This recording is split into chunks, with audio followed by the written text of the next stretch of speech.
राधे राधे, जय श्री कृष्णा। आइए हम सब मिलकर करवा चौथ व्रत कथा सुनते हैं। एक बार की बात है, एक साहूकार के 7 बेटे और एक बेटी थी। बेटी का विवाह हो चुका था, बेटी अपने मायके में आई थी।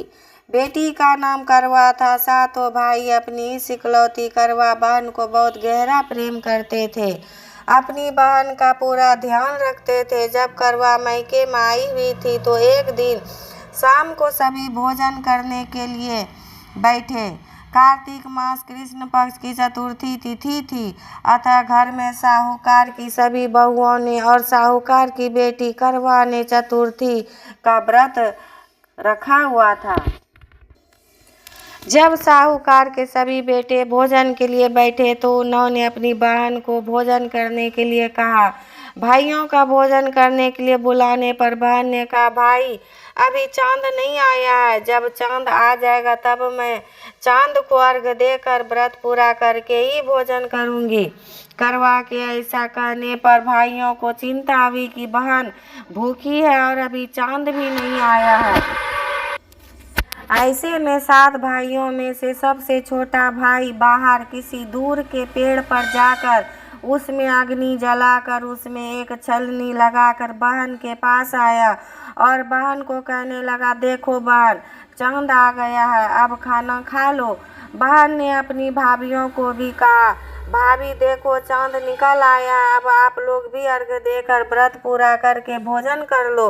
भाभीियों ने ननद करवा की बात सुनकर कहा, ननद ये चांद तुम्हारा आया है, हमारा नहीं। ऐसा कहने के बाद यह करवा अकेले ही भोजन करने के लिए बैठ जाती है और जैसे ही भोजन का पहला ग्रास अपने मुंह में लेती है तो उसे छींक आ जाती है। दूसरा ग्रास मुंह में लेती है तो उसमें बाल निकल जाता है। इसके बाद जैसे ही भोजन का तीसरा ग्रास मुंह में लेने को रहती है तो उसी समय उसके ससुराल से न्योता आता है कि उसके पति का स्वास्थ्य बहुत खराब है। वह शीघ्र पति को देखने ससुराल आ जाती है। इसके बाद उसकी भाभी उसे सच्चाई बताती है कि उसके साथ ऐसा इसलिए हुआ क्योंकि उसने करवा चौथ का व्रत तोड़ दिया था। उसके भाइयों ने आग जलाकर झूठा कहा कि चांद निकल गया और उसने सच मानकर अपना व्रत तोड़ दिया। इसी कारण उसका पति बीमार हुआ। सच्चाई जानने के बाद जब करवा अपने ससुराल को जाती है और यह प्रतिज्ञा करती है कि मैं अपने पति को कुछ नहीं होने दूंगी। दुर्भाग्यवश जब करवा अपने ससुराल पहुंचती है तो उसका पति प्राण छोड़ चुका होता है। पति के प्राण चले जाने पर करवा अपने दुख को सहन नहीं कर पाती है और सभी से कहती है कि मैं अपने पति का अंतिम संस्कार होने नहीं दूंगी। मैं अपने पति से दूर नहीं रह सकती। मैं एक पतिव्रता और सतीत्व की शक्ति से अपने पति के प्राणों को वापस लाऊंगी। करवा की इन बातों को सुनकर सब उससे पागल पागल कहने लगते हैं और करवा के पति को शमशान में अंतिम संस्कार के लिए ले जाते हैं। करवा भी अपने हठ और पति के वियोग में शमशान में चली जाती है और वहां सबको अपने पति की चिता जलाने से इनकार करती है। करवा की बार बार जिद करने पर सभी पारिवारिक लोग करवा की बात मान लेते हैं और करवा के पति का अंतिम संस्कार नहीं करते हैं। सब घर चले जाते हैं। करवा अपने मृत पति को लेकर दूर कहीं एक झोपड़ी में रहने लगती है और अपने पति को जीवित करने के लिए भगवान की पूजा व्रत आदि करने लगती है। 1 साल बीत जाता है।